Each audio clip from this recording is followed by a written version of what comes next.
Where does yesterday's future, which is already here, meet today's future, which is about to happen, and tomorrow's future, which could be just minutes away? Welcome to Technology Revolution, the future of now, where host Bonnie D. Graham asks savvy futurists for their predictions about the tech-driven trends that are shaping our future right now. Here's your host, who will take us into the future of now, Bonnie D. Graham. I always laugh when I hear that intro. That's the voice of my co-producer and good pal, good friend, VP of everything at Voice America Radio, Ryan Treasure. Thank you, Ryan. So we have a topic today that's going to distract everybody from what's going on in the world. We need a little future vision of something that's going to make us happy and everything we're looking for. So question on the table today is, what are you driving today, and who or what will be driving you, or will you be driving in 2025? We're looking into the future. This is actually part 2 of a topic we did back in November 2019, if anybody can even remember, back in the last decade. Topic is Fasten Your Seatbelt. Ready for your next ride? Part 2, and I have some of our previous panelists from that date on with me today. So let me read you a couple quotes out of the news, and then I'll have my panelists introduce themselves. So here's a quote from The Ride of the Future, and this was an article from 2019, and it says, automakers look into their crystal balls and their shops to get an idea as to what's fueling the car of 2025. Most car makers agree the next 10 years will see more change in the auto business than the last 20 years. Okay, let's leave that one on the table. I have another quote from Infogram.com. This is a quote actually they reported from Business Insider back in 2016. Self-driving cars, once found only in science fiction, are about to become a reality. That's a quote from Goldman Sachs 2016. Here's another one. When you think of a flying car, one might think of the Jetsons. The company Terrafugia is working to get its flying car off the ground, literally, by 2025. And here's another quote from ThoughtCo, THOUGHTCO.com. In any major city in the world, you'll find smog, mostly from cars, SUVs, and pickup trucks. But things are about to get better. The car won't disappear. It will just be powered by different energies and in some cases take on new shapes. So that's the lay of the land. Stick around with me for the next 55 minutes or so. Let me tell you who my special guests are, and I will ask each of them to introduce themselves. First up, we'll have a regular panelist on all of our automotive topic shows, Meg Divitto of the Divitto Design Group. We are also joined by Mike Lackey at SAP, another frequent guest on my Game Changers radio series. We're also joined by Marty Groover at C5MI, who's been on some of my other shows very recently, and rounding out the panel is one of our mainstays for automotive everything, Bill Newman at SAP. I hear that Bill has just joined us. Thank you for that. So Meg Divitto, you're up first. Meg, please briefly introduce yourself, just in case there's somebody in the world, Meg, who doesn't know who you are and what you do. Why don't you tell us what your relationship is to this topic? Welcome, Meg Divitto. How are you? I am great. Thank you for having me. Pleasure. So I started in the automotive industry in 1989, which makes me shudder in a way. I started in a traditional way with OBD2 and fighting smog and engine design. I then transitioned into high tech through one of the first people in Motorola doing telematics, and even then in IBM, one of the first people really working on connected car. So while I've done high-tech and other industries, automotive is my absolute love. I have my own company now, and I'm a board member of LKQ, which is an aftermarket parts company, which is looking at the future of their business. And I've been a board member for almost 2 years. Thank you very much, Meg. When did you discover that you wanted to be involved with automotive? Was this a young girl thing? Was this something that you got into when you were going through your education? Just quickly, how did you get involved with this topic?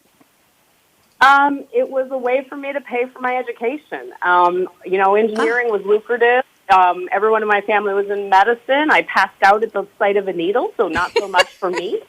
Not really good. So I decided, let's go and make money. I was good at math and science, and there was a school called GMI, General Motors Institute of Technology, that you could pay for your school and work at GM for 5 years while you got educated. So it was a fantastic opportunity for me. Good news for me is I loved it, and I loved automotive and couldn't separate. Thank you very much, Meg. Always a pleasure to have you on. Thank you, and we'll talk about where you all are. I'll ask each of my panelists in a few minutes after we get started here. Next up around the table, we're going to talk to Mike Lackey. Mike, in case there's anybody in the world who doesn't know who you are, why don't you reintroduce yourself? Go ahead, Mike. Well, thanks, Bonnie, and it's a pleasure to be here today, especially with Meg, Marty, and the rest of the team here. So my name is Mike Lackey. I'm the global head of digital manufacturing here at SAP, and I have the pleasure of working with our customers on a global basis, especially in the automotive sector. And I think that, someone asked me, what do you really do? I said, I get to see the future. I see what's in the plants. I see how they're manufacturing it, and then I get to go through the design and see what they're designing for the future. So it's pretty exciting for me, and to be able to share what I see as the future and what I believe is going to happen is quite an honor. So thank you for having me today. Oh, I'm delighted. Thank you so much, Mike. You're always a valuable participant on these shows. How did you get involved with this sector? Manufacturing, design collaboration, automotive? How did you get into this? I kind of grew up in it. My dad was an engineer, but I knew I didn't want to be a true engineer, so I became an industrial engineer or imaginary engineer that actually worked on the people aspect of it. And I grew up on the shop floor, spent my career, as a manufacturing engineer, and then throughout my career moved into the software sector where I could actually multiply, how I could affect companies. And just stayed with it. I'm a very lucky guy. I'm doing exactly what I went to college to do, what I was passionate about. I'm just doing it now as, from a software or digital side of the house. And, I love walking into the plants and that smell that you can only get in the plant and see the innovations that are coming out of these companies is pretty phenomenal. So, yeah, I guess I kind of grew up in it and never grew up inside, never did manufacturing. I love what you said, Mike. You said, I get to see the future, and you said, I love that smell of the manufacturing plant. Never heard anybody say that. We may have to talk about that a little later. Thank you. Thank you, Mike Lackey. I can tell you're very upbeat today, and we love that. We're trying to keep everybody happy and interested and distracted today. So let's go onward. Marty Groover, you were on with me very recently on a couple shows. Thrilled to have you on this panel. And Marty, why don't you introduce yourself to everybody? Yeah, great to be here, Bonnie. Marty Groover. I'm a partner with a company called C5MI, and we converge people, process, and technology in digital manufacturing, enterprise asset management, operational intelligence, and supply chain and manufacturing. So our tagline is challenge the present and change the future, and I really believe in that. I'm a retired Navy officer, and I got to work with some of the best technology in the world while I was in the Navy on weapon systems and things like that, so I really got to see the future. Sometimes I call myself Marty McFly because I did see that future. And then I went to work for Caterpillar for 12 years as a manufacturing engineer and a facility manager, and I got to use a lot of technology to try to improve those processes. And it's very similar to automotive. And now we have a customer that's creating electric vehicles, and we're helping them for the future. So I really enjoy the future and look forward to this topic.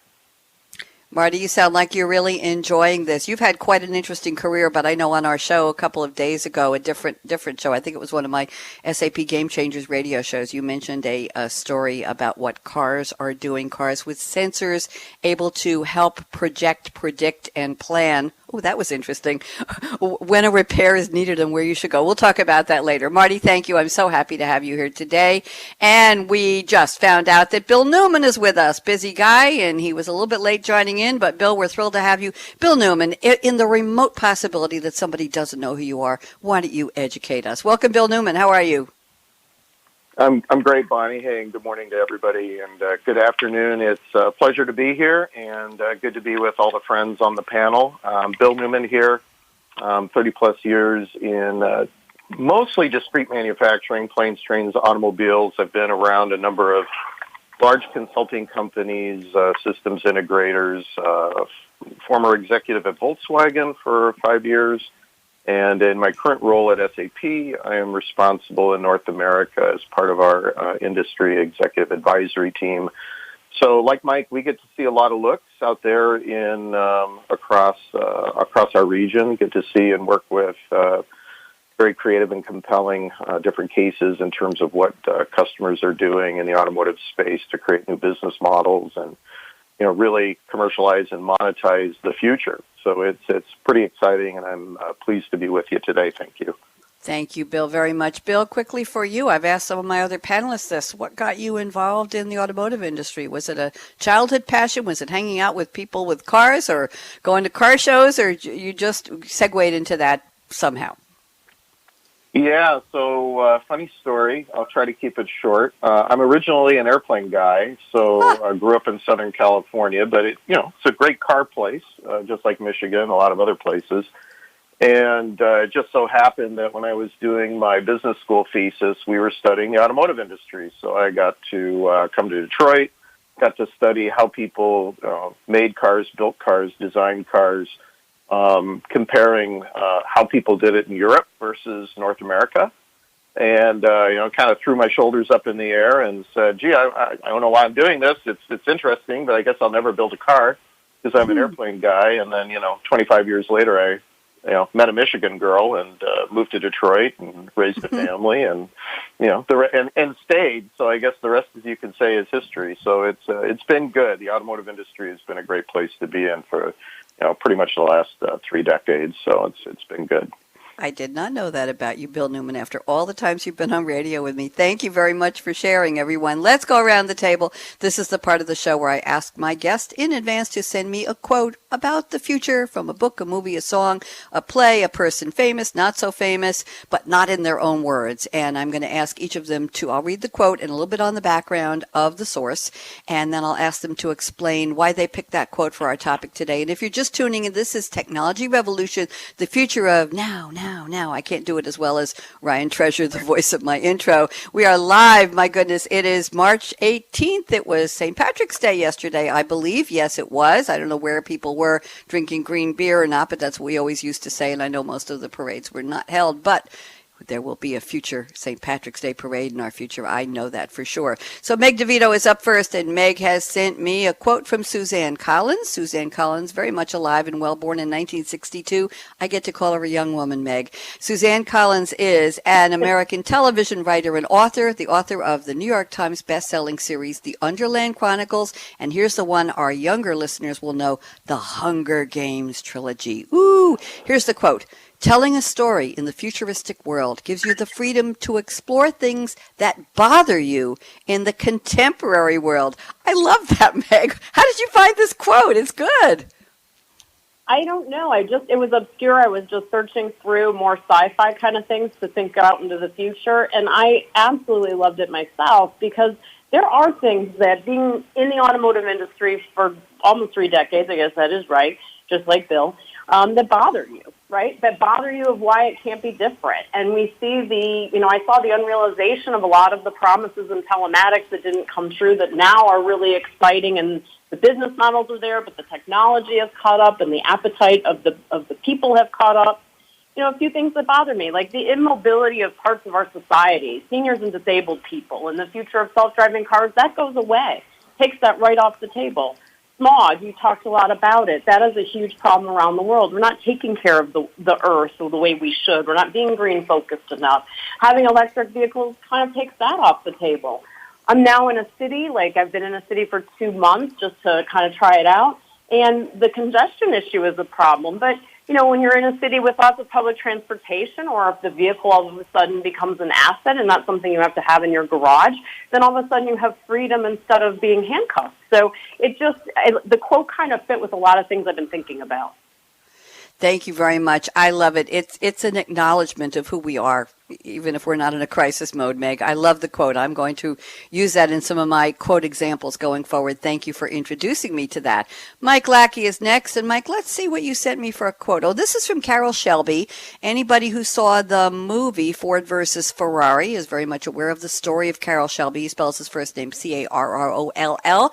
Carroll Hall Shelby, 1923 to 2012, was an American automotive designer, racing driver, entrepreneur, and author best known for his involvement with the AC Cobra and the Mustang. You've all heard of Shelby Mustangs and the Shelby Cobra for Ford Motor Company, which he modified these cars in the late 60s and early 2000s, and he actually established his own company, Shelby American, to manufacture and market performance vehicles, all kinds of interesting things. I don't know if you know this, Mike, but Carroll Shelby was Sports Illustrated's Driver of the Year back in 1956 and 57. Here is the quote. This is a good one. Every morning, I wake up with new ideas. I love it, Mike. How did you find this quote from Carroll Shelby? Well, I think you hit it. With Carroll Shelby being at the forefront right now with Ford versus Ferrari. If you've ever met him, he's a big Texan. He was bigger than life. He just had this aura about him. That hey, I'm Texan, and I have these ideas, and I'm not going to back down. And I think when you start looking at the future, we all wake up every day with ideas. Some of us just aren't, haven't been in touch with ourselves to understand just how important that idea is. This is how we're going to accelerate the growth of the automotive, of where we're going to be in 5 and 10 years, is to wake up every day with ideas and challenge ourselves with these ideas, and that's how we're going to accelerate the growth. So, you just start researching quotes, and I say, you know what, I want to use automotive this time. And you have Enzo Ferrari. There's a lot of quotes by him, and that. But then you get to this one. I go, that's it. Every morning I wake up with new ideas, and that's something we all should be doing, and I think we all do it. We just need to realize just how big these ideas and how they can take a life of their own if we just believe in what these ideas can do and change the world. Wow, that was powerful. We all wake up with big ideas, and Mike, we have to figure out a way to act on them and make them possible, see the future, as you say. We have to see our own future. That's what this show is about. Technology revolution, the future of now. And I like to tell my audience, if people say the future is already here, that was yesterday's future. Today's future, it ain't here yet. That's what we're talking about. Thank you, Mike Lackey. Marty Groover, you're up next. And Marty has sent us a quote from one of our favorite movies for quotables for the future. And it's from Back to the Future, 1985 film. It was actually a trilogy. The quote, I'll read the quote and I'll give the background after. A little backwards here, Marty. Roads, where we're going, we don't need roads. This is what Dr. Emmett Brown said to Marty McFly in the Spielberg movie Back to the Future before they climbed into the DeLorean time machine heading for October 21st, 2015. If anybody doesn't remember, Emmett Lathrop, Doc Brown, Ph.D., was played by Christopher Lloyd in all 3 films, and Marty Seamus McFly, the protagonist, is portrayed by Michael J. Fox. And interesting, in 2008, Marty McFly was named Empire Magazine's 12th greatest movie character of all time. So there. So, Marty Groover, roads, where we're going, we don't need roads. How does that relate to our topic? What's your future ride? Marty, go ahead. Yeah, I mean, when you look at everything that's involved with roads, I mean, imagine if the vehicle never touched the roads, how much money would we save just on the infrastructure and the cost of tires and all of that? So I know at some point after riding a mag lift over in China before that's going to be a reality. It's just going to be the way things are. So I kind of like that quote. Obviously, Marty McFly seeing the future. And the DeLorean at the time, that's another story. Pretty good movie along with the Carroll Shelby movie about DeLorean and what he tried to do with just the DeLorean vehicle. It was kind of futuristic. When I was young, everybody wanted one of those, even though after a while we realized they probably weren't the best cars in the world. It was kind of an interesting story. So I thought that was an interesting quote. And again, I call myself Marty McFly all the time from all the technology that I've seen when I was in the military. Now I'm just starting to be able to apply that to manufacturing processes. So very, very like cool. Yeah. Love the quote, and I have a cover of the movie poster that I use in these Twitter posts sometimes for this topic. Thank you, Marty. Love that. Bill Newman, here you are, and Bill has sent us a quote from Terry Pratchett, the author of Discworld. I never heard of this, Bill. Forgive me. Terry Pratchett was Sir Terence David John Pratchett with the letters OBE, lived from 1948 to 2015, an English humorist, satirist, and author of fantasy novels, especially comical works, best known for his Discworld series. 41 novels. He was busy. Discworld, one word. His first novel, The Carpet People, was published back in 1971. The first Discworld novel, The Color of Magic was published in 1983. And get this, Bill, Pratchett wrote 2 books a year on average after that. Discworld novel Snuff in 2011 became the 3rd fastest-selling hardbook adult readership novel, that's a tongue twister, since they began keeping records in the UK, selling 55,000 copies in the first 3 days. He has sold more than 85 million books worldwide in 37 languages, and he was the UK's best-selling author of the 1990s. Why had I never heard of him? Here's the quote. It's still magic, even if you know how it's done. Bill, fabulous quote. How'd you find it? Well, I was looking for. I tried not to find who the J.K. Rowling was before J.K. Rowling, but apparently I stumbled on it. I mean, I've heard of Terrence before. I was really trying to search for something that speaks to the fact that a lot of what we have in terms of technology is not what I would consider new technology. It just hasn't been provisioned out into society yet. And, from, the common everyday person who doesn't touch automotive and doesn't get to see all of the crazy bells and whistles and sensors and things that go into, building robo-taxis and, flying taxis and all of these, cool things that we're going to, launch into and we're talking about. It really is. We're just not ready for it. I mean, we'll get into it, but we've talked about, are people actually ready for, commercial vehicles driving down the midsection of the United States or Europe or elsewhere, Asia, without drivers. And the fact is that we are doing that today. We can do it today. We can do it at scale probably in the next 24 months, if you believe some of the recent reports. But this is still like science fiction to most of the people who are, working 9 to 5 and, driving a typical car and buying it and putting it in their garage. And it's just going to be a real change up for society. Once society agrees that they're ready for it and we can put regulations in place to allow that kind of, transportation to happen. So, there is still magic in it, even when you know how it's done. You know what, Bill? That reminded me of people who are magicians, regular sleight-of-hand magicians. Sometimes you know how the trick is done, but the joy is in seeing it done well. Isn't that true, Bill? There's still magic in it, even if you know. Even if you're another magician and you see somebody doing a trick well, you can say, wow, that was Indeed. Magical. Yes, you bring it down to its common denominator. Thank you, Bill. Thank you all for great quotes.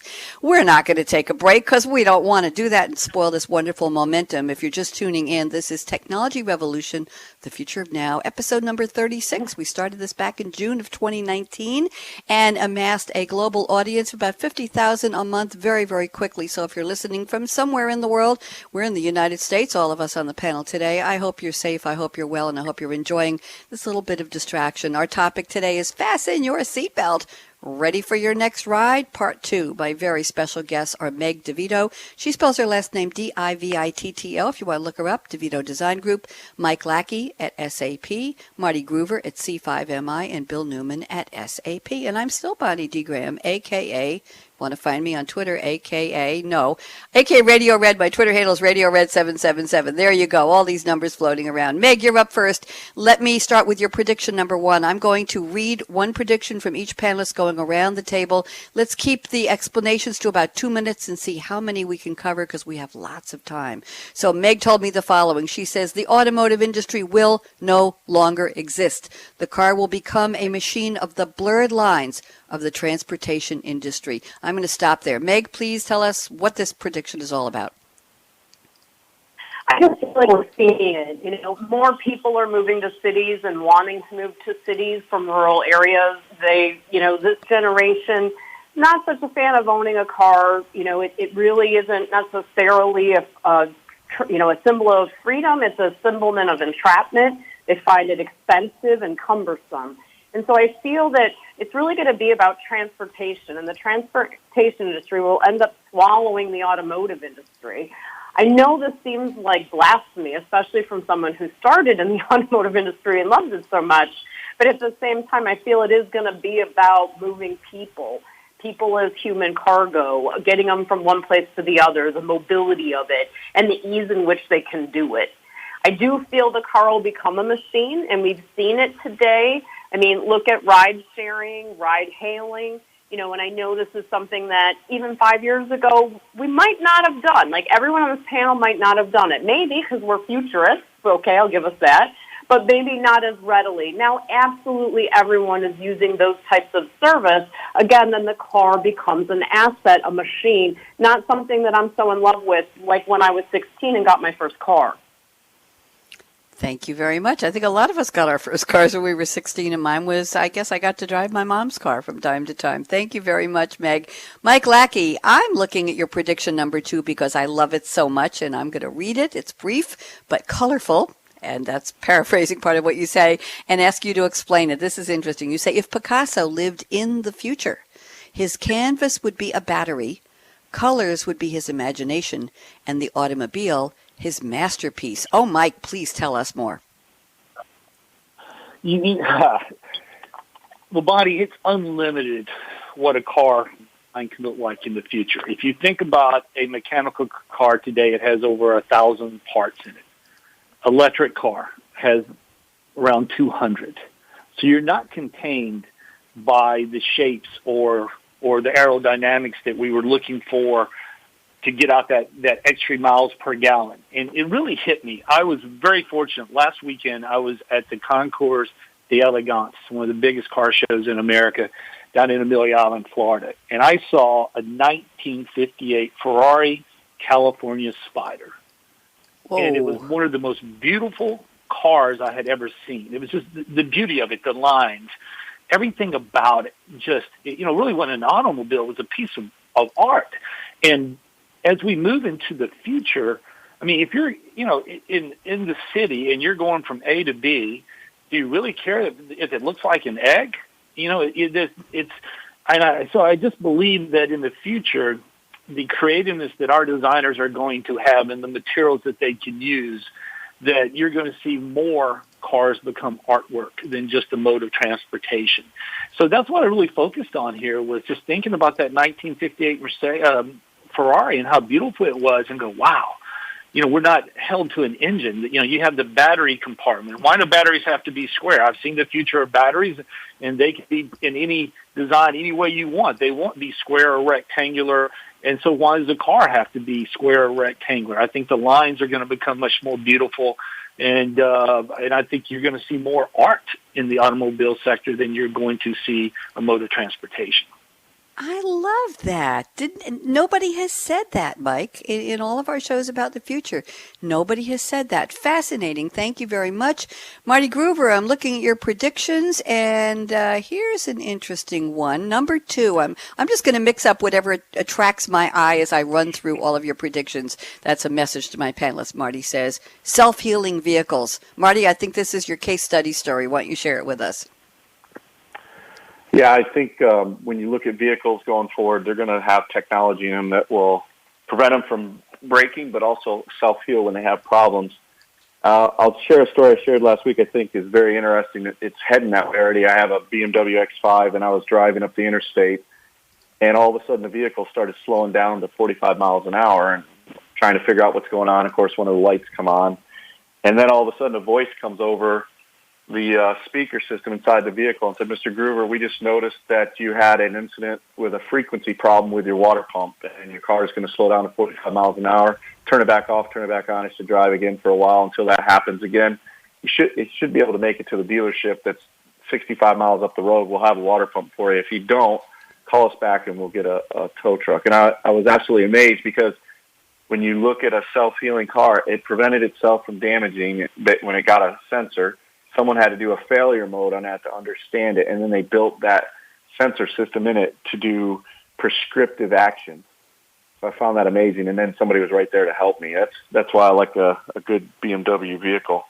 But going forward, I think every machine is going to be that way. I think they're all going to be built with a system that runs it, and even the electrical ones, in a system that can automatically detect problems and do something about it before it ever affects the customer.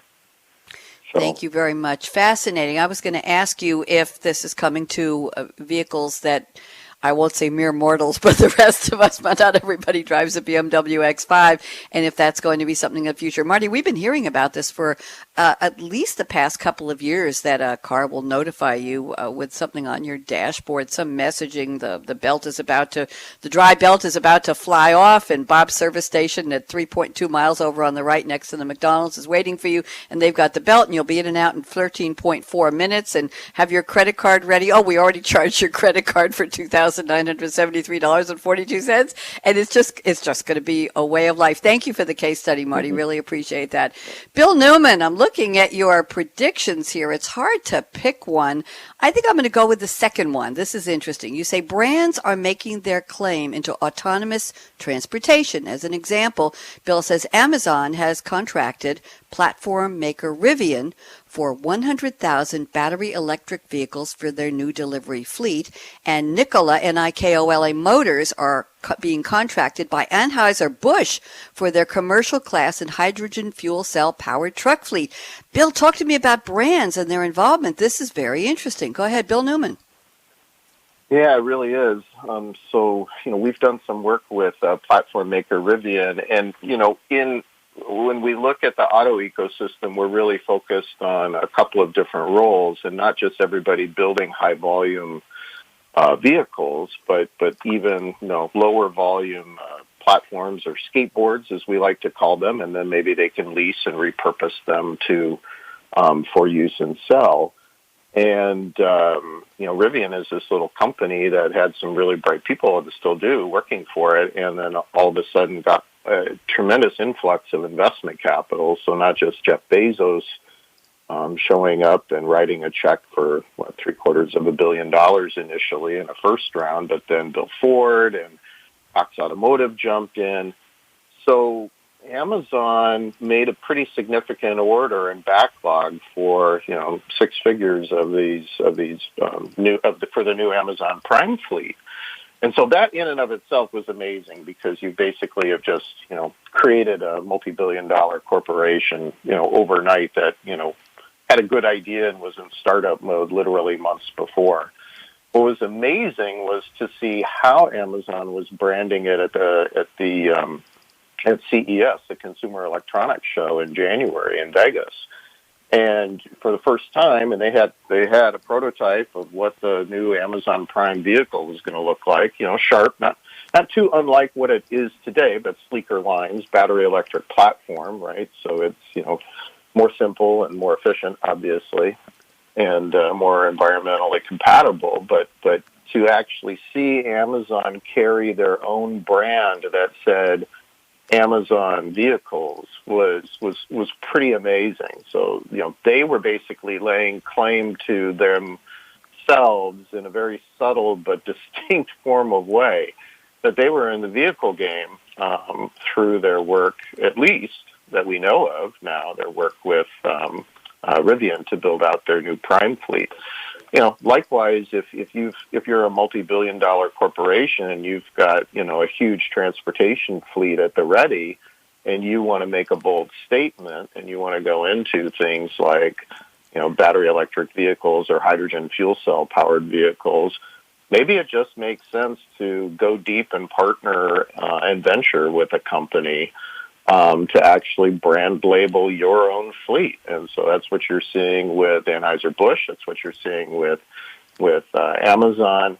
And based on what we're seeing and how people are partnering at the brand OE level, I believe that this is just the beginning of how brands are going to synergize between people creating the transportation fleet and the mechanics around how you're getting goods and services from place to place, and the actual brand owners who are going to be, controlling whatever goods and services are being moved by that transportation fleet. So it's some pretty bold statements, and I think we're just at the front end of that big wave of aggregation in the space. Thank you very much, Bill. Very interesting. Let's move around the table. Meg, I'm coming back to you. I'm picking your prediction number 3. Interesting. You say, we are human and just cargo in the vehicle cabin. You say, we will buy mileage as a service. We will change our vehicle of choice based on our needs. A bird bike, you got to tell me about that, to visit a friend. An SUV to move ourselves. A city bike, which are getting very popular, to tour a new city. A zip car to pick up our groceries every week. An Uber to get to the airport. Sounds like a smorgasbord or a potpourri of choices here, Meg. Is this coming to a city or a town or a state or a country near us soon? Meg, talk to me, please. I love this. It is absolutely here now. So I am a girl from Michigan that relocated to New York and Connecticut probably about 10 years ago. Seems like shorter, but probably 10 years ago. But I have not lived in a major metropolitan city since I was in Chicago with Motorola in the mid-90s. So that's really the frame of reference that I start from. And I've been talking about these things, about moving people and reading about these things. Well, my husband and I came to Miami for 2 months to maybe be a snowbird because I can do my stuff from anywhere. And so we picked Miami. We did a lot of research, and all of these things are here today. In fact, the bird bikes drive me crazy because people almost are really like scooters. You know, they run us over as we take our walk every morning, so that's kind of annoying. But if you look at it, all those things that I've listed are things that I've done or been exposed to in the last 2 months live every day, all day. And, you know, I don't even know if I'm going to remember how to drive a car. I haven't driven a car since January. And so, and I'm actually got to tell you, even though I'm in love with cars, I love not having to have to do that if I don't need to. And all of these outlets plus more are really going to be available to us at our fingertips. You know, and I know I'm talking about urbanization and people moving into cities, and we do have a very vast country across the United States and across the world where there aren't these kind of urbanization centers. But I still feel it would hold true that, you know, being able to rent a car even in far more remote locations or use it for a purpose, you know, unless you're driving a commercial vehicle for a living, right, that we will transition to just being cargo, like, and really picking that vehicle to suit what we're doing at the time. And I feel that it will start in these centers, but start to sprawl across the United States and even in Europe. And in many places in Europe, it exists today as well. Thank you, Meg. Very fascinating. Absolutely. What's a bird bike? Did you tell me what that was? What is a bird bike? It's like a brand. So they have Lime. They have all these different ones. It's like it's an upright bike you stand on. It's not really a bike. It's a platform attached to wheels, and it has this like kind of, you know, center that has a handlebar that's at standing height level, and you kind of, my word, side saddle on it and go down the road. So a lot of them are supposed to be on the road, but that is a bit dangerous. And you go, you know, they go onto the, you know, sidewalks and, you know, annoy some of us as pedestrians. The thing is, though, you're buying it as a service. So you have an app and you're connecting to it and you're buying it as a service. I feel like buying mileage as a service in all of these forms of transportation probably isn't too far away, like we go to get our, you know, chai tea latte at Starbucks. Fascinating. The website is birdbik. I'm looking at pictures now, and they just unveiled the Bird Cruiser, electric vehicle that's a blend between, and I lost my link here, so I'm not going to worry about it. People can look it up on their own. Thank you, Meg. Interesting. Mike Lackey, I'm looking at your third prediction. I like this one. Let's talk about this. Silicon Valley will become the great automotive innovator. I sense there's a technology theme here. Mike Lackey, talk to me. Well, I'm still trying to determine a bird transporter. So it's a car with a bunch of birds. You can put these birds in the back, right? I'll think about that one later. Please. Right, so, well, if you look today, right, you know, you have Apple and Google and a lot of companies in Silicon Valley saying we're going to make the autonomous car. Well, the autonomous car is a given, right? They're making cars. But they're forgetting one thing here, and that's the legal aspects of getting a car approved and on the road. And that's what, you know, Ford and Mercedes in the automotive sector has been doing for the last 100 years. So what I see is that Apple, there's going to be partnerships. And because Apple and Google are going to provide the technology that allows these autonomous cars to operate, you know, where to go next and the intelligence.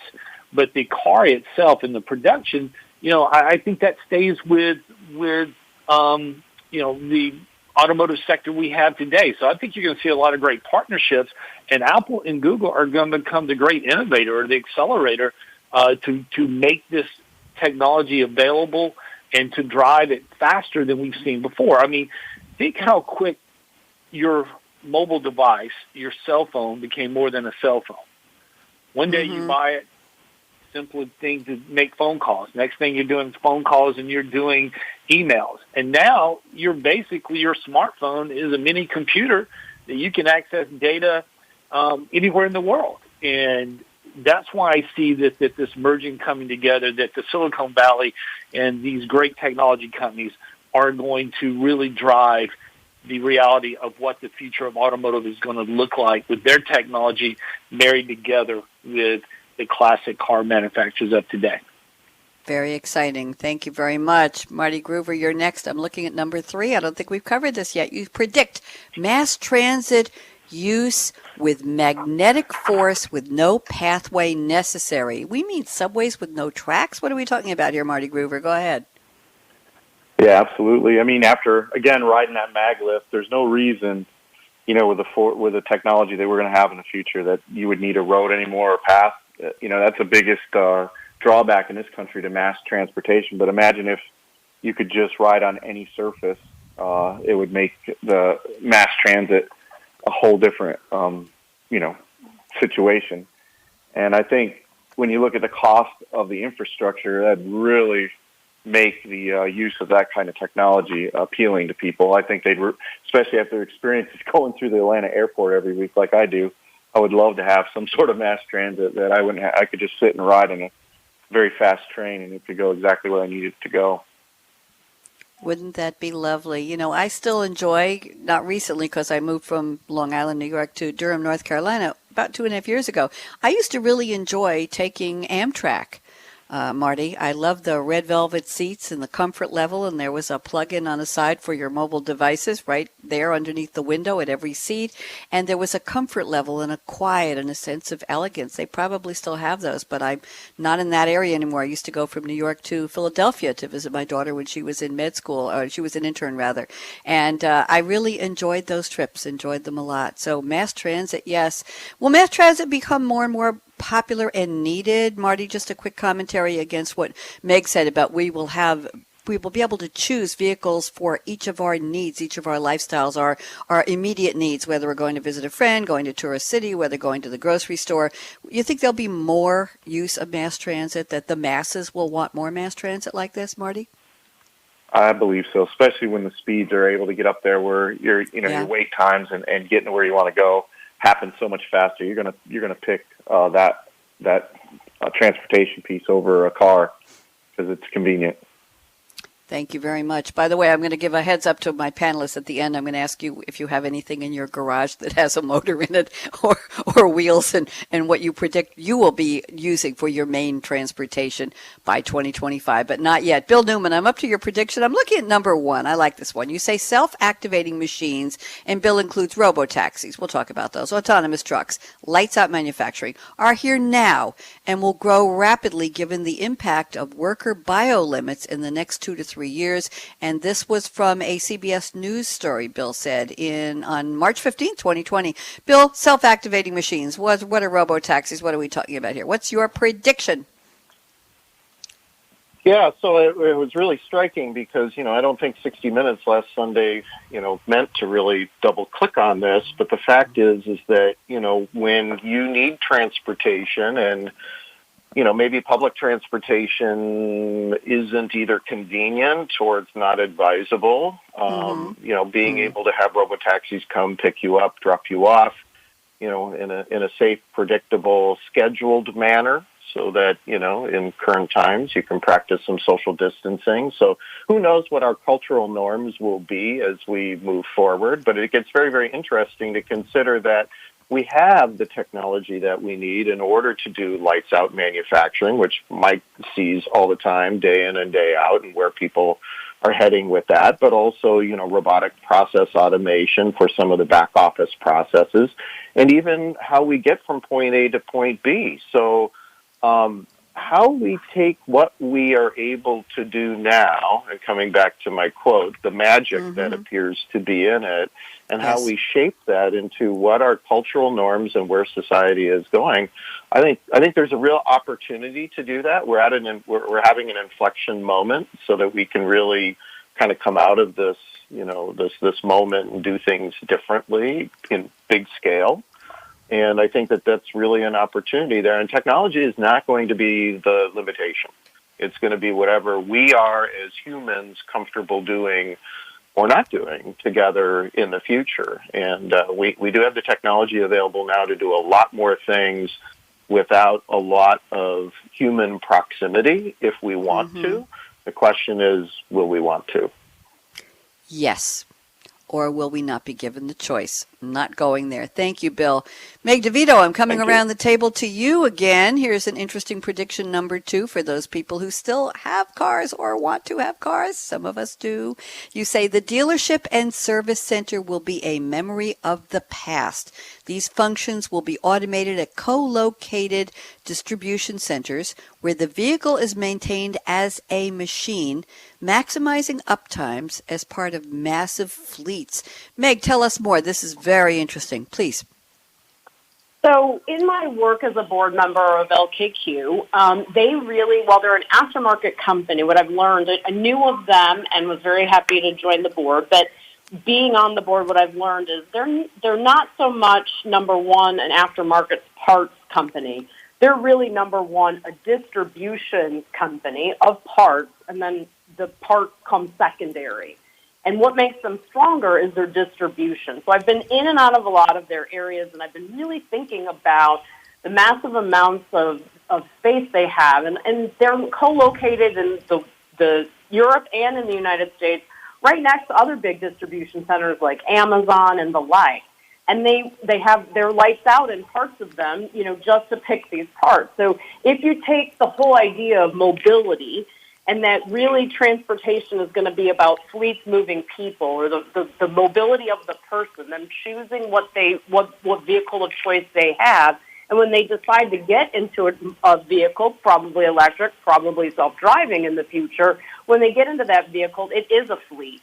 And so I just began to then take the next leap of faith that's saying these fleets then can be, serviced as a fleet. They can go right to the distribution center where the parts are located and get fixed faster, easier, and back out on the road, again, highlighting them as a machine, not as a luxury item or any of the like. So if you kind of put those steps together, it seems to make more sense that the dealership and the service center is really going to go away. And a lot of the things are mom and pop stores, right, of fixing things. And in Europe, you see this phenomenon of a lot of them, going away in certain areas because the people don't want to take them over, etc. So if you kind of mash up all those concepts, I think there's something there that we really could push on where we would be really increasing our productivity by co-locating these services together, and we would be maximizing, the productivity of not just the fleet, but the person utilizing the fleet.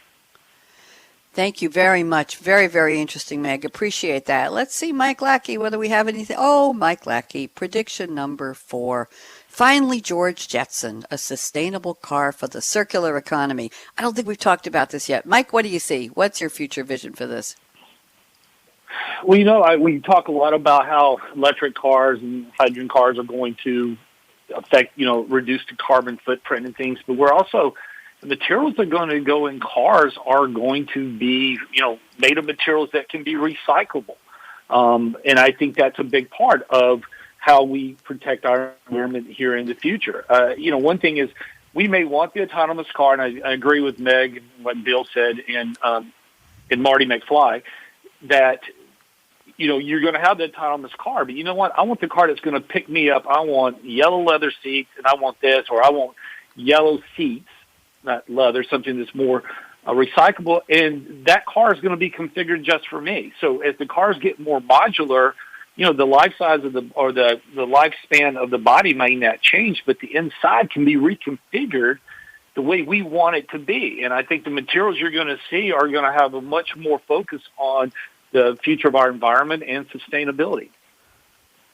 Thank you very much. Let's see what we've got left. We've got 6 minutes left. Let me see if I can squeeze in one more. I'm quickly scanning what's left in my panelists. Let's see what we have. Marty, you had, okay, Marty, I think we may have talked about this one. No wheels required on vehicles. Does this go with our magnetic force with no pathway necessary for the mass transit? Same thing or something else? No, I think it's very similar. Wheels are a thing of the past, sort of like carriages where they got rid of, the people that had to make those wheels, the wooden ones. So I see total wheels going away. Don't need them anymore.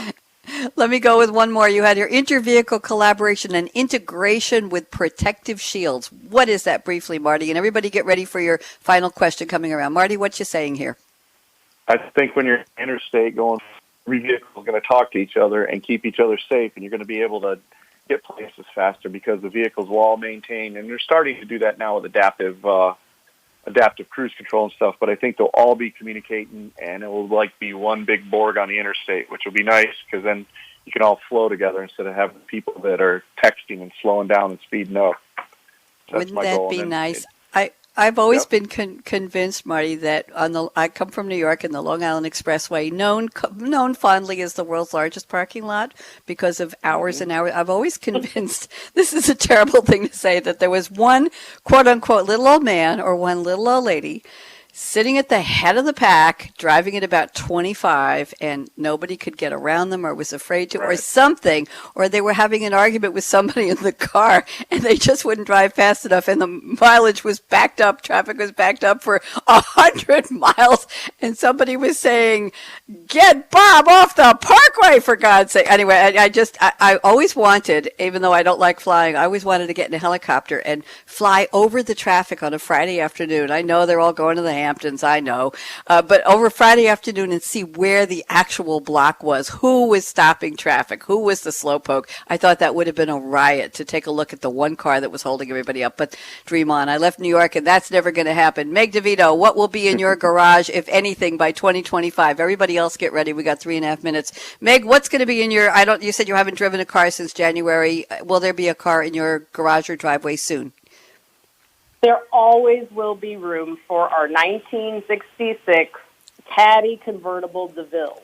It is a couch on wheels with the skinny white steering wheel and the dual ashtrays, and I fell in love in that car with my husband, and we're never, ever giving it away. Oh, I love it. What's the color of the car? Did you say it's a white? It's white interior and dark burgundy exterior. It's one of the original colors, and we're in the process of starting to get it restored, and I just could never part with it. I love it. Please send me a picture. I'd love to, or post it on Twitter with my handle, Radio Red 77. I'd love to see that. Oh, let's go to Mike Lackey. Mike, what will be in your garage or driveway quickly by 2025? Anything or what? In my garage today, the 1972 Mercedes 350 SL. In 2025, I will continue to drive that 1972 Mercedes 350 SL because it is pure. Take the radio out of it, and there is no electronics. It is pure the way the automotive is meant to be. There you go. After talking about future, you're wanting a pure vehicle. I love it. Marty Groover, garage, driveway, 2025. What do you got? 30 seconds. Yeah, I hope to have one of those new Rivian pickup trucks. We're working there trying to help them launch those vehicles. So I'd love to have a pickup truck that goes 0 to 60 in 2.8 seconds. Wow! Come down here to North Carolina. They love to do 80 on a sunny day on I-40. I'm keeping up. Yes. And Bill Newman, garage, driveway, 2025. Yes, no, maybe what? So, yeah, we're going to try to electrify the new home and maybe get a battery pack stuffed in the garage. I will keep my current convertible. We've shared convertible stories on previous radio shows, Bonnie. Yep. So, Yep. So I've got a Buick Cascada. They don't make them anymore. It's an old Opel model that's labeled a Buick, and it's just wonderful to drive, and I'll keep that. Would love to somehow aspirationally grab a Karma Automotive Rivera 2.0, get that thing charged up for a run up and down Pacific Coast Highway, up and down the California coast, Make sure it's got the little solar roofing so that if I don't have to charge it to run to the grocery store, if I'm going to take it to the grocery store, that would kind of be the aspiration car with a fully electrified household.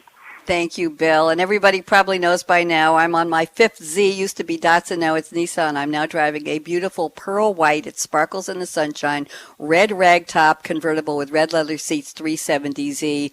And I don't go anyplace much anymore because everything's shut down. No more running to the drum lessons or going for a massage. It's in the garage, but I love it. It's mine, and I'm not giving up my Z car anytime soon. I have to do a quick shout out to my co-producer, Ryan Treasure, my engineer extraordinaire, Aaron. We were really easy on you today. No breaks, no stopping. It was wonderful. Aaron Keller, wise beyond his years, engineer at Voice America World Talk Radio. I'm Bonnie D. Graham. I'm so grateful. My 4 panelists, you cheered me up. You cheered everybody up. We needed that. We needed a diversion, and you're all so smart. Meg Divitto, thank you so much. Mike Lackey, very appreciative.